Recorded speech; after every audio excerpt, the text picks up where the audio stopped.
रामचरित जे सुनत अगाही, रस विशेष जाना तिन नाही। जो कह दिया कि हमने बहुत कथा सुन लिया, क्या सुनना है, उस कथा का महत्व तो समझा नहीं। इसलिए जितनी बार आप श्रवण करेंगे उतना ही अच्छा रहेगा। रामचरित जे सुनते अघाही, रस विशेष जाना तिन नाही। जिन हरि कथा सुनी नहीं काना, श्रवण रंध्र भवन समाना।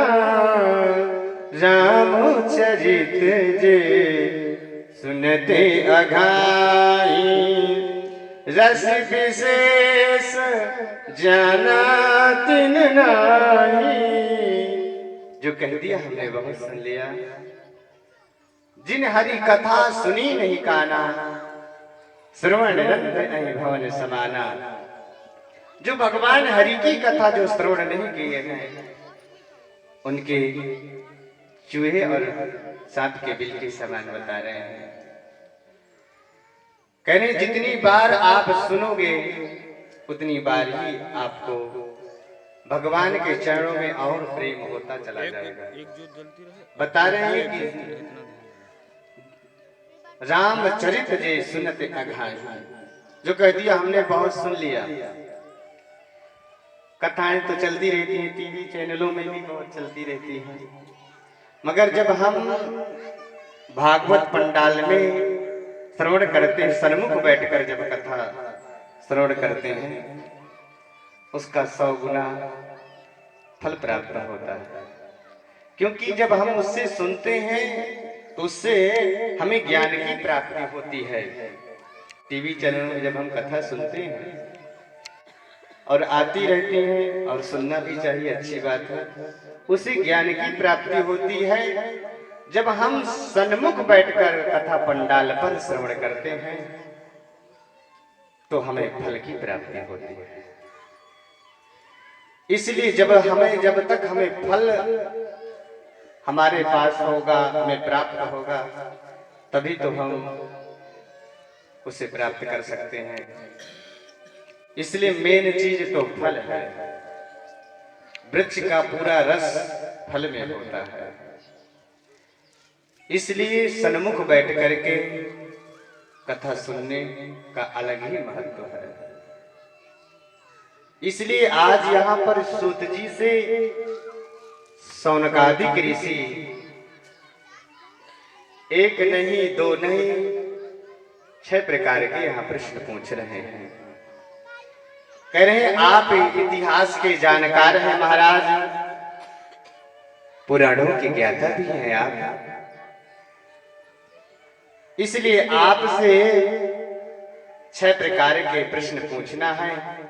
हमारे मन में श्रद्धा भी है, जिज्ञासा भी है। देखो, उन्हें बताना चाहिए जो जिनके मन में श्रद्धा हो, और जो आकर के आपसे कोई वैसे भी पूछे तो फिर नहीं बताना चाहिए। पहले उसके लिए श्रद्धा होनी चाहिए। अब आपको आकर के गुरु से पूछने लगे, पहले उसके लिए जानकारी के लिए इच्छुक बने, विनम्रता होनी चाहिए, फिर उसे बताओ। तो यहाँ कह रहे हैं आप इतिहास के जानकार हैं, पुराणों के ज्ञाता भी हैं, जिंदगी का आपको अनुभव भी है, इसलिए प्रभु आप बताइए। तो या खलु पुराणानी सिद्धासानि चानघा, आख्यातानि धर्मस्त्राणि अन्युत। कहने लगे तो या खलु पुराणानि सिद्धासानि चानघा, आख्यातानि धीतानी धर्मस्त्राणी यन्न युद्ध। सूत जी के मन में आज ये प्रश्न पूछ रहे हैं सौनकादिक ऋषि सूत जी से। कह रहे हैं कि आप इतिहास उसे बोलते हैं जो बहुत समय बीत चुका। जैसे ये प्राचीन शिव मंदिर है तो बहुत समय कुछ यहाँ पर ऐसी स्थितियां आई रही होंगी, इसलिए ऐतिहासिक हो गया। एक बहुत पुराना मंदिर है, इसलिए कहने लगे कि आप बहुत पुराणों की ज्ञाता भी हैं। इतिहास जो बहुत समय बीत गया उसे इतिहास बोलते हैं। पुराण उसे बोलते हैं जो सदा नाबीन रहे, और नाबीन होकर जो सदा पुराण रहे उसे पुराण बोलते हैं। इसलिए कह रहे हैं सौनकादिक ऋषि की आप पुराणों के ज्ञाता भी हैं। इसलिए हमारे मन में श्रद्धा है, मन में जिज्ञासा भी हुई है। इसलिए आप बताइए कि मानव के लिए परम धर्म क्या है। पहला प्रश्न ये है कि 4 बजे परिक्रमा लगाना स्नान करके धर्म है, कि कंठ भर जल में समाधि तपस्या करना धर्म है। ऐसा कर्तव्य रूपी कौन सा मानव के लिए कौन सा धर्म है, ये बताइए। करें करोड़ों की संपत्ति दान करना धर्म है। करें मानव के लिए धर्म क्या है, ये इच्छा है। दूसरा प्रश्न ये पूछ रहे हैं कि जब हम मंदिर जाते हैं तो किसको पूजें और किसको छोड़ें। कोई कहता है दुर्गा माँ श्रेष्ठ है, कोई कहता है भैरव बाबा श्रेष्ठ है, कोई कहता है शिव जी श्रेष्ठ है। ऐसा कौन देवी देवता है, किसको पूजें और किसको छोड़े। हमारे जब शास्त्रों में पैठ नहीं होती, जानकारी नहीं होती, हम लोग करके जल भर करके ले करके गए, हमारा प्रसाद भी खत्म हो गया, जल भी खत्म हो गया। अब कहने लगे देखो हनुमान जी तो रह ही गए बेचारे, क्योंकि गर्भगृह में बहुत सारे देवी देवता होते हैं। मंदिर में जब जाते हैं तो बता रहे हैं कि अब जब कोई भगवान छूट गया तो मन में जब हमारे शास्त्रों में जानकारी नहीं है तो कहने लगे कि अब किसको पूजें किसको छोड़ें। अब क्योंकि अब पूछते पूछते बहुत देवी देवता गर्भगृह में रहे, इसलिए सारी चीज हमारा प्रसाद भी खत्म हो गया। अब जो कहने लगे शनि देव तो रह ही गए, वो बेचारे क्या हमें तो क्या करेंगे कि हमें छोड़कर। तो ये महाराज बताइए कि ऐसा कौन देवता है जिसकी एक की पूजा करने से सबकी पूजा करें। दूसरा प्रश्न ये पूछ रहे हैं, सौनकादिक ऋषियों के मन में ये श्रद्धा आई है मन में। तीसरा प्रश्न ये है कि परमात्मा का नाम अजन्मा। वेद में परमात्मा का नाम अजन्मा, जो किसी के गर्भ से जन्म ना लिया हो। तो जब वेद में परमात्मा का नाम अजन्मा है तो राजा दशरथ कौशल्या के पुत्र राम क्यों बन करके आए, वसुदेव देवकी के पुत्र बन करके क्यों आए फिर भगवान श्री कृष्ण, ये पूछ रहे हैं। तीसरा प्रश्न पूछ रहे थे क्योंकि उनके मन में आए हैं प्रश्न। कह रहे हैं जब भगवान का अजन्मा है तो पुत्र बनकर क्यों आए राजा दशरथ के। यहाँ पर चौथा प्रश्न पूछ रहे हैं कि जब भगवान ये बताए, कोई कहता है 10 अवतार, कोई कहता है 20 अवतार, कोई कहता है 21 अवतार, कोई कहता है 24 अवतार, कोई कहता है हरि अनंत हरि कथा अनंता। तो महाराज ये बताइए कि प्रामाणिक रूप से महाराज ये बताएं कितने भगवान के अवतार हैं। ये हमारे मन में श्रद्धा, आप ये बताइए। पांचवा प्रश्न ये है कि वक्ता वो श्रेष्ठ नहीं, क्योंकि छोटी से बात को बड़ी बना करके बताए, क्योंकि अब संसार के लोगों के पास समय नहीं रहा।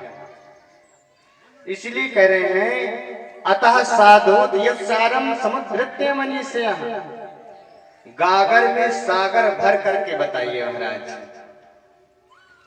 क्योंकि अब इतना समय नहीं, इसलिए बता रहे हैं कि सार सार बताइए।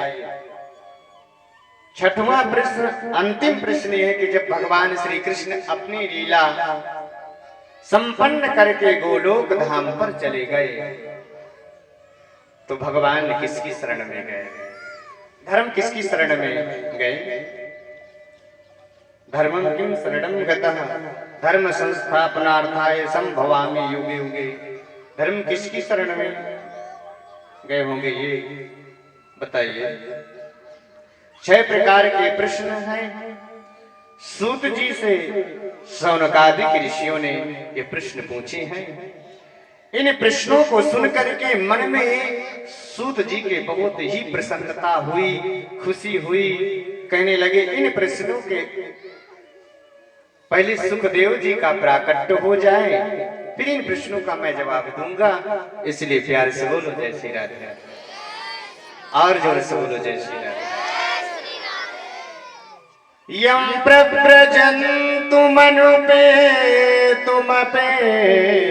कृत्यम द्वैपायनो विरह कातरया जुभाव पुत्रेतु तन्मयतया तरवो विनेदुस् तम सर्वभूत हृदयम् मुनिमानतोस्मि। सुखदेव जी के गुरु हैं राधा रानी। गोलोक में राधा रानी के गोद में सुखदेव जी। भागवत क्या है? कहने लगे गुरु मां, मैं चला तो जाता मगर मृत्यु लोक में जाते ही विष्णु की माया पकड़ लेगी, इसलिए मैं नहीं जाऊंगा। राधा रानी कहने लगी आप जाइए पुत्र, मैं वचन देती हूं कि माया का असर नहीं होगा, आप जाइए। सुखदेव जी आज गुरु के आदेश से सुखदेव जी आज गोलोक धाम से आज कैलाश पर्वत पर आ रहे हैं। सुख और पक्षिणी के गर्भ से इन्होंने जन्म लिया है। कैलाश पर्वत पर माता पार्वती और शिव जी रहते हैं। सुख पक्षिणी के अंडे के रूप में प्राकट हुआ है। बर्फीली हवाएं चली हैं, जैसे बर्फीली हवाएं चली अंडा फूट गया। अब देखो मैं एक नारद जी का कुछ स्वभाव में आपको बता दूं। सुख पक्षिणी वहां से उड़ करके चले गए। नारद जी का एक स्वभाव है, नारं ज्ञानं ददाति नारद। जो ज्ञान देता है उसे नारद कहते हैं, जो अज्ञान का खंडन कर दे उसे नारद कहते हैं। नारद जी कहने लगे एक बार मैं ब्रह्मा ब्रह्मणी में भी मैंने लड़ाई करा ही चुका हूं, यहां तक कि नारायण लक्ष्मी भी मैंने लड़ाई करा चुका हूं।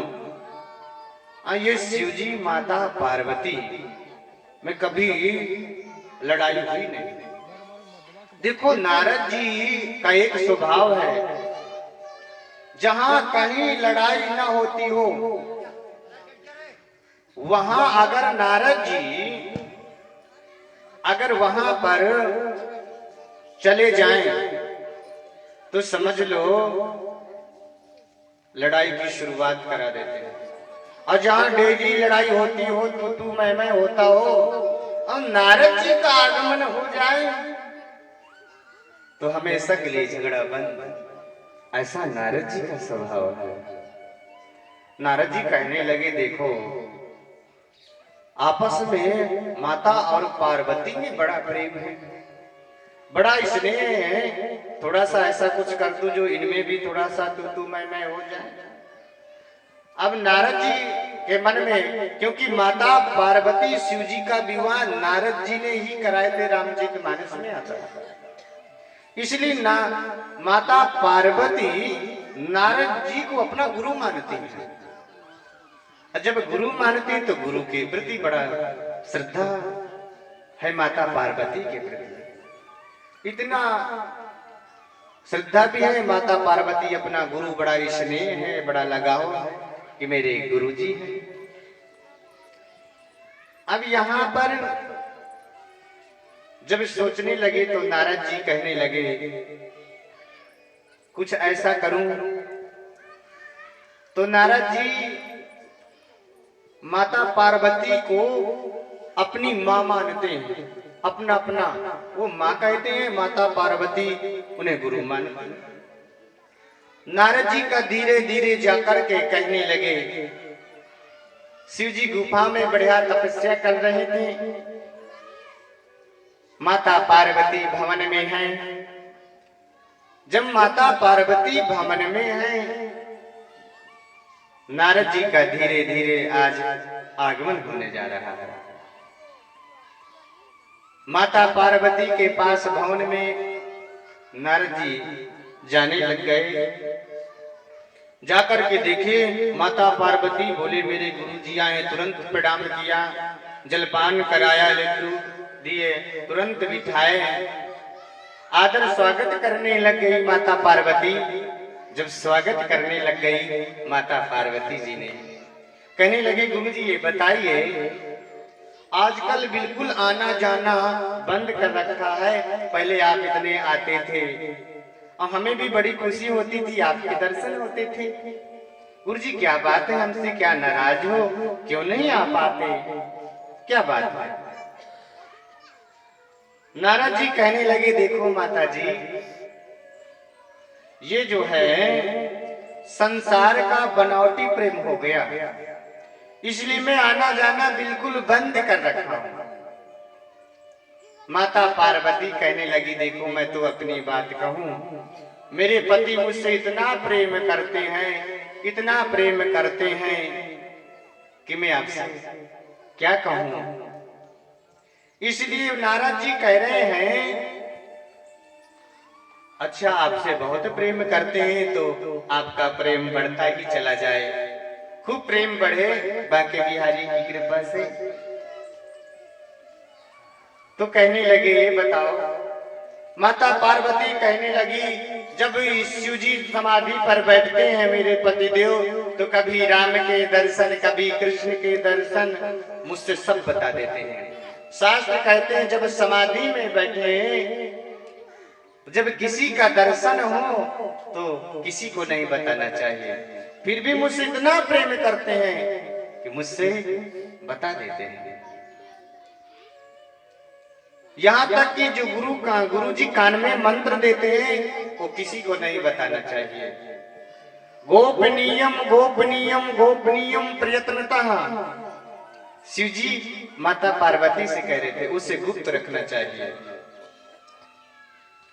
उसे किसी से नहीं बताना चाहिए, यहाँ तक कि मुझसे बता देते हैं। माता पार्वती कहने लगी, मुझसे इतना मेरे पतिदेव प्रेम करते हैं शिव जी, इतना स्नेह करते हैं, मैं संसार की बातें क्या करूं, मैं तो अपनी बातें कहूं। जब इस बात को लेकर कहने लगे, नारद जी कहने लगे, वो तो ठीक है, खूब प्रेम बढ़े आपका, बड़ा स्नेह रहे, दिन दूनों रात चौगनी हो, आपका प्रेम बढ़ता ही चला जाएगा। कहने लगे, गुरु जी ये बताइए आप क्यों नहीं आते? तो नारद जी कहने लगे, सूर्य नर मुनि सब की यह रीति, स्वार्थ लागो करहूं सब प्रीति, नारद जी कहने लगे सुर नर मुनि सबकी यह रीति, स्वार्थ लाग कर्म सब प्रीति। ये तो जो है संसार स्वार्थी हो गया है। नारद जी कह रहे हैं मैं नहीं कह रहा, सुर नर मुनि सबकी यह रीति है, स्वार्थ लाग कर्म सब प्रीति। नारद जी इस बात को कहने लगे। माता पार्वती कहने लगी देखो गुरुजी, मैं तो अपनी बात कह रही हूँ। आपके आगमन होते हैं जब हमारे भवन में, तो मुझे इतनी खुशी होती, इतनी प्रसन्नता होती है कि हमारे गुरुजी का आगमन हुआ है। हम अपना हमारा जीवन कृतार्थ हो जाता है, हमारा जीवन हम अपने आप को धन्य मानते हैं। आप आते रहे, यही हमारी सबसे बड़ी प्रसन्नता है।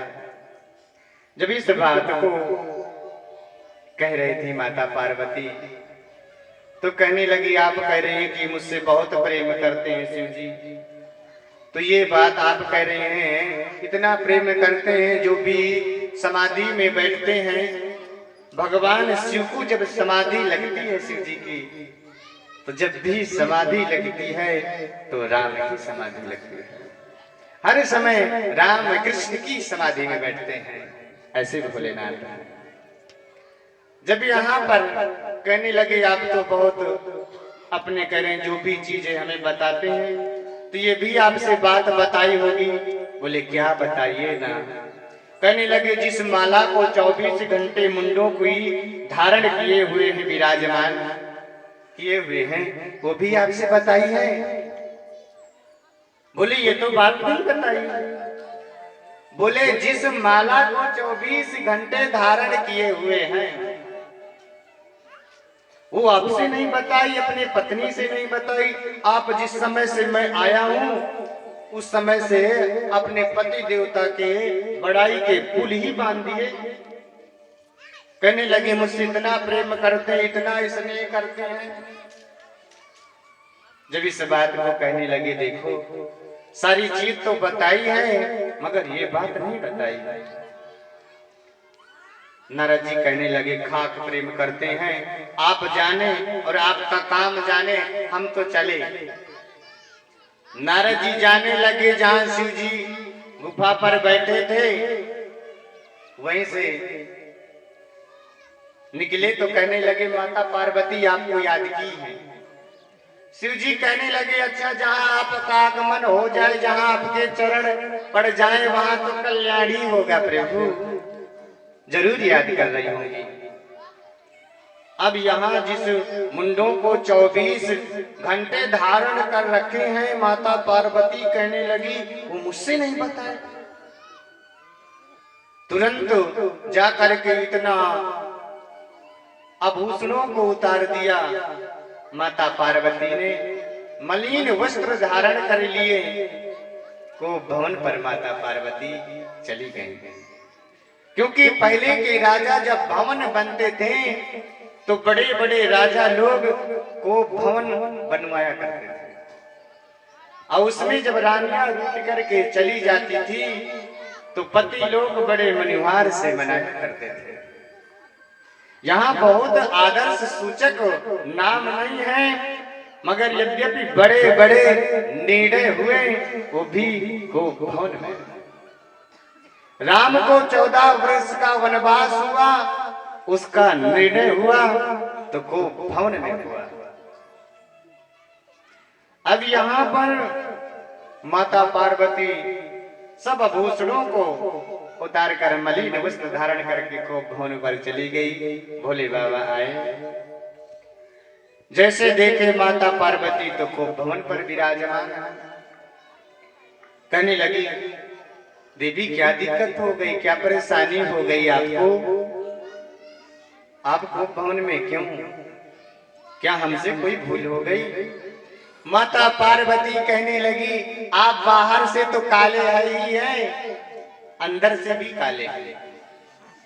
भला हुआ नारद जी का जो मेरी आंखें खोल गए। बैठता हूँ भोले बाबा कहने लगे, तो जब भी राम कृष्ण का कोई भी चीज देखता था मैं सबको आपको बताता था, इतना प्रेम करता हूँ। यहाँ तक कि गुरुजी भी मंत्र दिए थे वो भी आपसे बता दिया हूँ। कहने लगे ये चीज पूछ रही कि 24 घंटे जिस माला को मैं पिरो रखा हूं, धारण किए हुए हूं, आपने मुझसे नहीं बताया।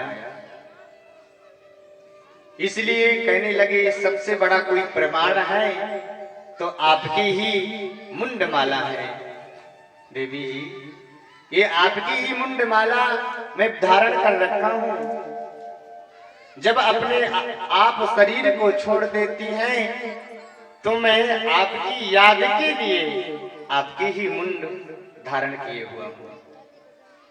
माता पार्वती कहने लगी अच्छा,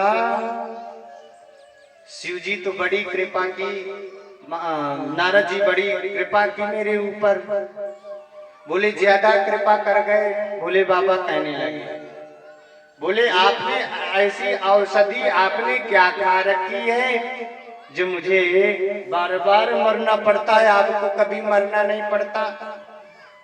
कहने लगे इतने मुंड जब भी अपने शरीर को छोड़ के चली जाती हैं तो आपके ही मुंड में धारण कर रखा हूं। यद्यपि आप जगदम्बा है, परम्बा है, मगर आपके ही मुंड लगे हैं, आपके ही सबसे बड़ा प्रमाण ये माला आप ही है। बोले आप ऐसी औषधि क्या खा रखी है देवी जी जो आपको मरना नहीं पड़ता, मुझे बार बार मरना पड़ता है, वो ऐसी औषधि मुझे पिलाओ ना। माता पार्वती भोले बाबा से कहने लगी। भोले बाबा कहने लगे देखो देवी जी ये सब फल अमर कथा का है। कहने लगे वो अमर कथा मुझे भी सुनाइए। शिव जी कहने लगे देखो नियम है, जब मैं कथा सुनाता हूं तो आंखें बंद करके सुनाता हूं। अब नारद जी का जिसके कंठ, नारद जी जिसके गले में कंठी माला धारण करा दें और कान में मंत्र फूंक दे तो समझ लो भगवान कन्फर्म है मिलेंगे। क्योंकि ब्रजमंडल में, वृंदावन में हमारे संत कहते हैं नारद जो देवता भी उनकी बात रद्द ना कर सके, उन्हीं का नाम है नारद। एक नाम है देव दर्शना, भगवान का मन ही नारद है। क्योंकि जब मन में भगवान के क्या चलता है नारद जी को पता चल जाता है, तो देवताओं का जो मन ही नारद है। इसलिए जिसके कंठ में कंठी धारण करा दिए उसे कन्फर्म है कि भगवान को दर्शन कराना ही पड़ेगा। और नारद जी अपने में आ जाए तो भगवान को भी नहीं छोड़ते, ऐसा नारद जी का स्वभाव है। इस बात को लेकर के नारद जी नारम ज्ञानम ददाति खंडति नारदा। अब नारद जी तो सारी बात बता ही गए। अब यहाँ शिव जी आज बैठकर कहने लगे जब भी मैं कथा सुनाता हूँ तो सन्मुख बैठकर कथा श्रवण कराता हूँ। दूसरा ये है कि जब भागवत की कथा में बीच में उठना नहीं चाहिए या और अलग से बातें नहीं करना चाहिए या जय श्री कृष्ण या जय श्री राधे बोलना चाहिए। कहने लगे तीसरा बता रहे, तीसरा प्रश्न ये है कि भागवत सन्मुख बैठ कर के सुनना चाहिए, भागवत में सोना भी नहीं चाहिए, अब पीछे बैठकर कथा सुनना निषेध है, मना है। प्यार से बोलो जय श्री राधे, और जोर से बोलो जय। इस बात को लेकर के अब यहाँ पर कैलाश पर्वत पर व्यास मंच बनाया, वहां पर एक अंडा फूटा हुआ पड़ा था। अब जैसे कथा शिव जी प्रारंभ किए तो कहने लगे जैसे हाजी का अर्थ और ओम का अर्थ एक ही है। तो यहाँ पर शिव जी कथा प्रारंभ कर दिए, माता पार्वती श्रोता बन गई हैं, ओम ओम बोल रहे हैं, शिव जी कथा सुनाते चले जा रहे हैं। ओम ओम बोलते चले जा रहे हैं माता पार्वती। पहले दिवस की कथा जैसे प्रारंभ हुई, उस अंडा जो फूटा हुआ सुख पचड़ी जो छोड़ करके चले गए थे, उसमें जीव का प्रादुर्भाव हो गया। दूसरे दिन की कथा जैसे प्रारंभ हुई, माता पार्वती कथा सुन रही हैं। अब यहाँ कथा माता पार्वती जैसे श्रवण कर रही हैं, शिव जी सुनाते चले जा रहे हैं। ओम ओम ओम कहते हुए माता पार्वती हुंकारी भर रही है। उसमें जीव आ गया, उसमें अंडा प्रादुर्भाव हो गया। तीसरे दिन की जैसे कथा प्रारंभ हुई, वो गदगद होने लगा, आनंदित होने लगा। चौथे दिन की जैसे कथा आती है तो हम सब लोग कृष्ण जन्मोत्सव मनाते हैं। नंद घर आनंद भयो, जय कन्हैया लाल की। कृष्ण जन्मोत्सव की कथा जब सुन करके उसमें तो नंद बाबा खूब रसगुल्ले इत्यादि खूब दान करते हैं, खूब उत्सव मनाते हैं। जितनी अतिथि लोग आते हैं, इतनी मन में बड़ी प्रसन्नता होती है। तो उस दिन बड़ी मन में प्रसन्नता खुशी छाई हुई है। पांचवें दिन की जैसी कथा सुना रहे हैं शिवजी माता पार्वती को। योगेश योग विन्यासा, कहने लगे योग क्या है, संन्यास क्या है, त्याग क्या है। उद्धव को भगवान श्री कृष्ण सुना रहे थे, ज्ञान की बातें बता रहे थे। योग क्या है, संन्यास क्या है, त्याग क्या है, इसके बारे में जैसे बता रहे थे। तो उन्हें जब ज्ञान की बातें बता रहे थे, लगातार कथा चलती रही तो कथा में थकान भी हो जाती है। जब थकान हो गई तो माता पार्वती को आ गई नींद। अब जैसे नींद आ गई तो शिवजी कहने सुनाते चले जा रहे हैं। और सुखदेव जो सुख पचड़ी के जो पक्षी थे, उन्होंने सोचने लगे कहीं ये कथा विश्राम न ले, ये कथा कहीं विश्राम न ले ले। इसलिए ओम ओम जाकर के बोलते चले जा रहे हैं। जब ओम ओम बोलते चले जा रहे हैं, छठवें दिन की कथा समाप्त हो गई, सातवें दिन की जैसे कथा समाप्त हो गई। अब यहाँ तेजी से जो है भोले बाबा जयकारा लगाए, बोलो बाल कृष्ण लाल की जय। माता पार्वती की तुरंत नींद खुल गई। कहने लगे प्रभु ये बताइए योग क्या है, संन्यास क्या है, त्याग क्या है, इसके बारे में आप बताइए। कहने लगे मैं तो सारी कथा सुना दिया। बोले मुझे नींद आ गई थी। बोले ओम ओम कौन बोल रहा था?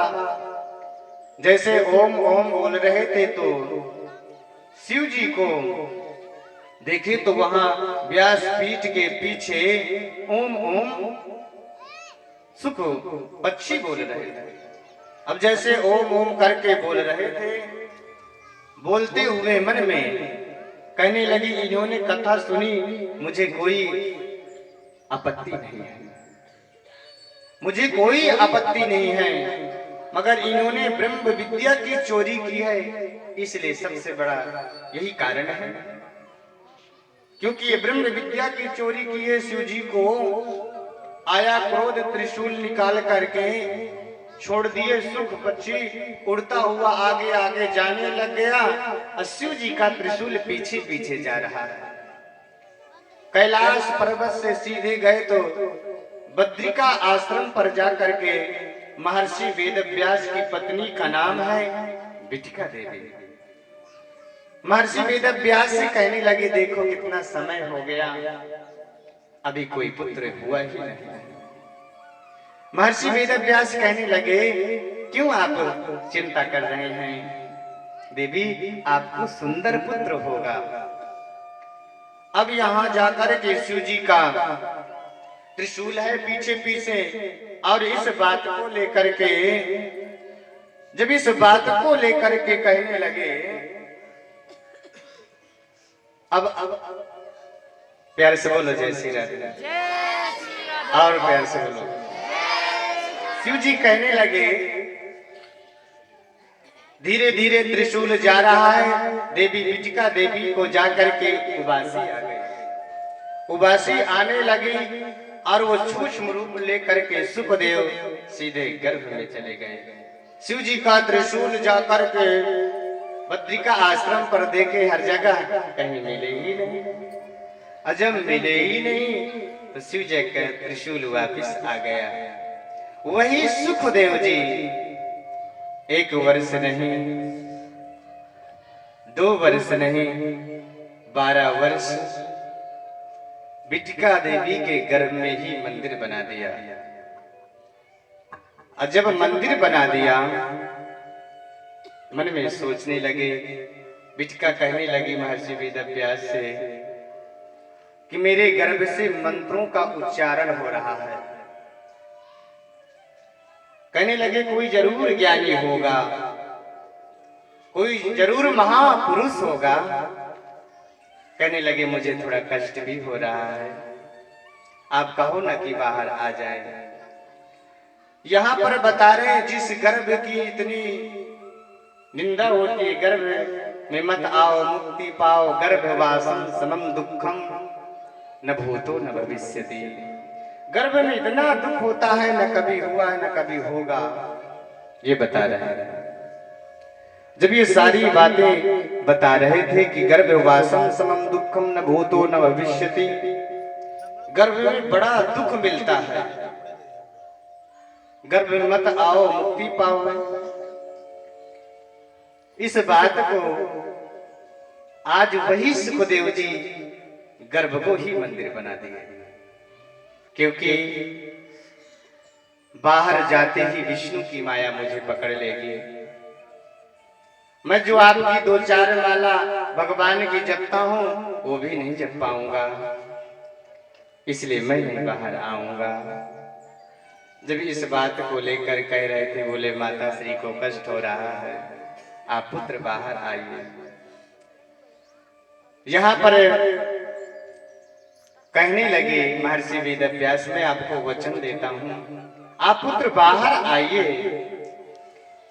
कहने लगे आप पर बातें मैं कैसे विश्वास कर लूं। हाँ, एक बात पर मैं आ सकता हूं, लक्ष्मीपति नारायण ही आकर के कह दें कि आप आइए, माया का असर कोई नहीं होगा, आप बाहर आओ। भगवान को आना पड़ा। भगवान कहने लगे पुत्र आप बाहर आइए, माया का असर कोई नहीं होगा। जैसे सुखदेव जी का जन्म लेते हैं, जन्म लेते ही सीधे वन की ओर जाने लग गए। यम प्रव्रजन्तु मनुपेतुमपेत कृत्यम द्वैपायनो विरह कातरया जुहावो पुत्रेतु तन्मयतया तरवो विनेदुः तम सर्वभूत हृदयं मुनिमानतोस्मि। जैसे ही वन की ओर जा रहे हैं सुखदेव जी, पीछे पीछे उनके पिताजी जाने लगे। पुत्र पुत्र कहते हुए वृक्ष अभिनेदु, वृक्षों ने जवाब दिया, जिनके आप पिताजी हैं, कहीं आपके पिताजी ये थे? आपके सुखदेव जी भी कहीं आप इनके पुत्र थे? और सीधे वन की ओर ब्रह्म की समाधि में जाकर के बैठ गए। सुखदेव जी का अद्भुत जाकर के ब्रह्म की समाधि में जाकर के बैठ गए। संतों की सन्निधि ही संवार देती है, इसलिए संतों का जीवन ही परिवर्तन कर देता है। ऐसा अद्भुत संतों का चरित्र है।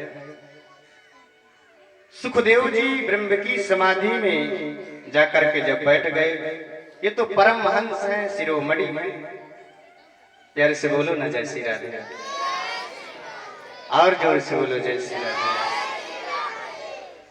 सवे पुंसाम परो धर्मो यथो भक्ति रथोच्छजे अहै तुक्को प्रतिहता ययात्मा संप्रसीदति। कहने लगे सूत जी से आज प्रश्न पूछ रहे हैं। सबय पुंसाम परो धर्मो यथो भक्ति रथोच्छजय अहै तुक्को प्रतिहता ययात्मा संप्रसीदति।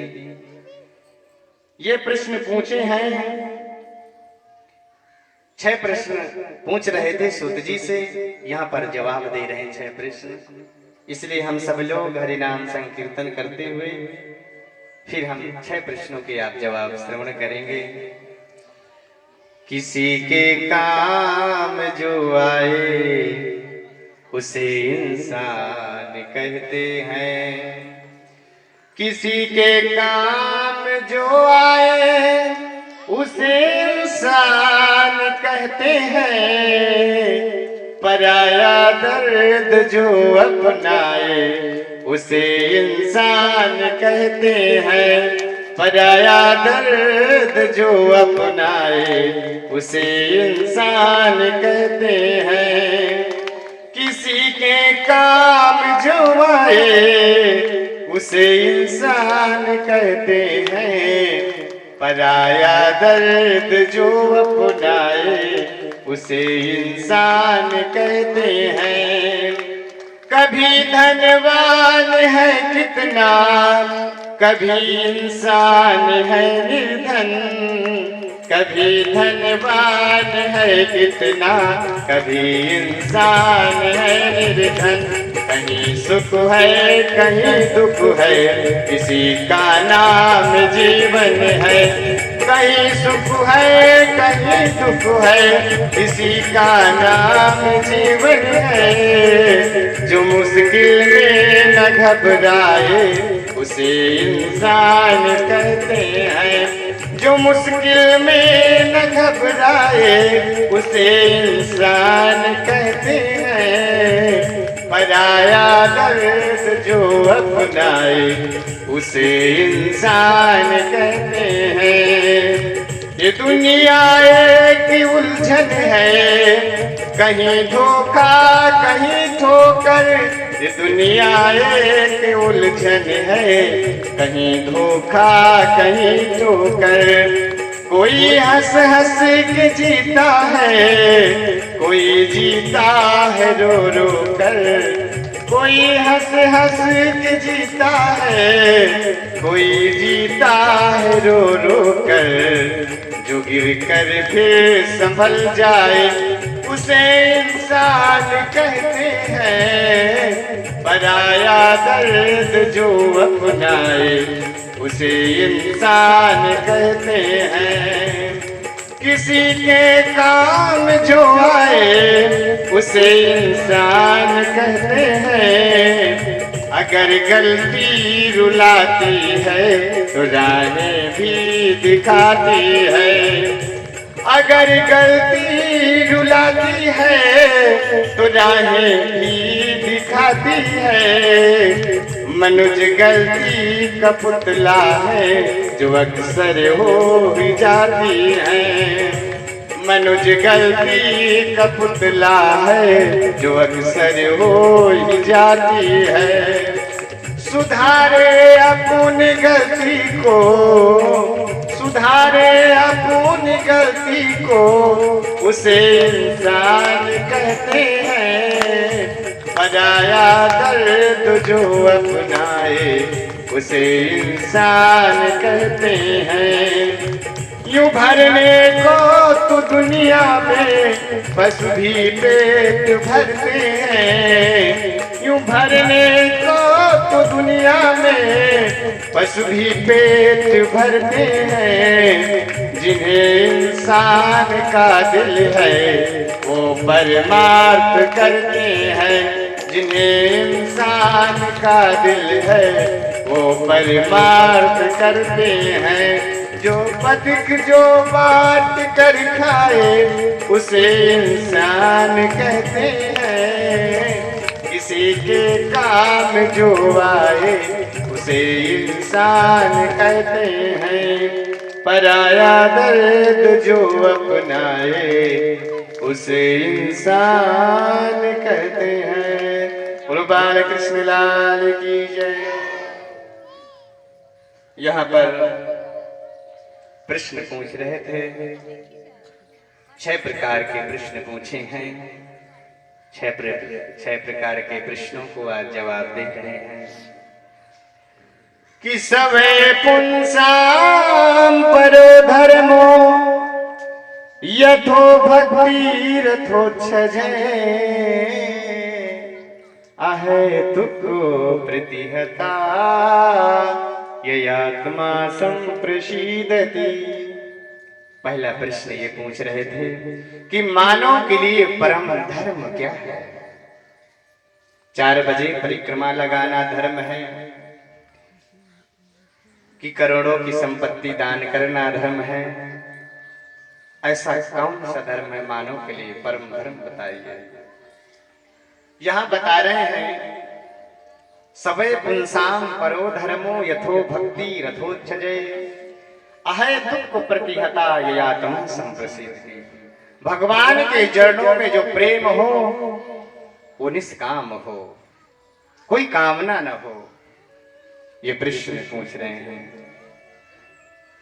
एक बार भगवान राम जी के चरणों में रामचंद्र दास बैठ करके बड़ी सेवा उनकी पूजा आराधना में उनके चरणों पर बैठे कहने लगे, प्रभु अगर मैं मांगने की भी गलती करूं तुम देने की गलती नहीं करना।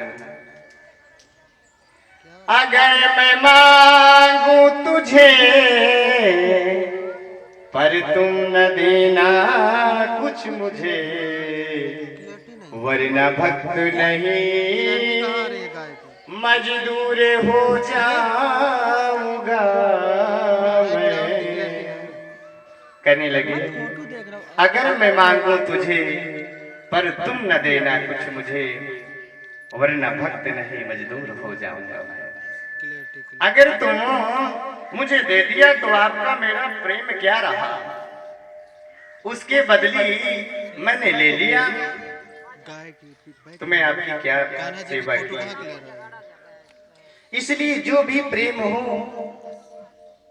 निष्काम प्रेम हो, कोई कामना न हो। शिव जी में इसलिए जल चढ़ाए कि शिव जी में जल चढ़ाना हमारा धर्म है। भागवत इसलिए सुने कि इस भागवत सुनना हमारा धर्म है। वो फोटो पार्टी साफ आ जाएगी आप, क्योंकि हमें भगवान ने इतना सुंदर बनाया है, सद्बुद्धि दी है, सारी चीजें, इतना सब कुछ वैभव सारी चीजें दी हैं। भगवान कहेंगे देखो मैं सब कुछ इसे प्रदान किया है, बुद्धि प्रदान किया है, इसे सारी चीज व्यवस्थाएं भी हैं, तो क्या हमारा कर्तव्य नहीं बनता शिव जी में जल चढ़ाना? जिन्होंने सब कुछ दिया है क्या हमारा कर्तव्य नहीं बनता बेलपत्र चढ़ाना? इसलिए चढ़ाए कि हमारा वो तो उन्हें सब कुछ पता है, वो तो अंतर्यामी है, वो कण-कण में जिनका व्याप्त है। ये पूछ रहे हैं इसलिए ना चढ़ाएं कि हमारी कामना पूर्ण हो जाए तो भोले बाबा को जल चढ़ाएं। कुछ लोग तो कहते हैं महाराज हमने जितने देवी देवता है सबके पास मत्था टेक लिया, सबकी पूजा कर ली, कोई लाभ नहीं हुआ। सबसे बड़ी बात यह है कि हमारा धर्म है पूजा करना, फल देना तो उनके हाथ है।